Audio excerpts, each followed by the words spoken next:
Hi, I am Nick Manthei, here to share with you a tip of how you can include classroom management into your lesson plan. Lesson planning is crucial in making learning effective and efficient. It helps you create strong objectives, varied tasks, and assist in deciding well-selected assessment tools. It also helps you manage your students by anticipating any problems that may arise. Most of us use a coursebook to teach English, and I think there are many benefits to this.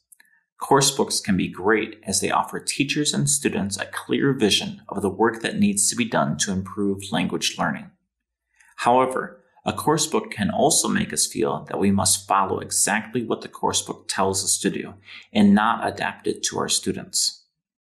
Here, I will use an example of how I would go about tailoring a lesson with my coursebook. Let's say we need to teach page 35 of our coursebook. There are many ways to do it. I can do the listening, then have students read, and finally have them fill in the blanks. I also know that my students don't pay attention to the listening, get restless listening to others read slowly, and often finish quickly with the fill in the blanks part of the lesson. What am I as a teacher to do? If I already know how my students will react to each section, I am halfway there to becoming a stellar teacher. My first problem was knowing that some of my students will not pay attention to the listening. This is where good lesson planning comes in handy. In my lesson plan, I can write out ideas that may trigger engagement in the students. In the listening section, that may mean giving clear tasks to do when listening. It may mean adding games like guessing the ending, listening bingo, or doing a movement whenever a word or grammar topic is used. It could also mean setting up the listening exercise in such a way that students are on the edge of their seat to learn what will be said. My second problem was knowing that some of my students get bored listening to other students read.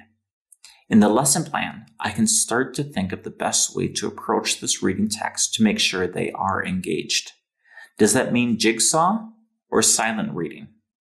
Does that mean putting a reading text in order and then asking comprehension questions? This option can be found effective as I have now gamified the reading text and students may be more interested in participating. My last problem was that several of my students finished the fill-in-the-gap portion of the book very quickly without them caring if they got it right or not. In my lesson plan, I may choose to have them check their answers with their friends, ask them to rate the difficulty of the statements, or even do this section as a pair work where one reads the statement and the other closes their eyes and just through listening tries to guess the correct answer.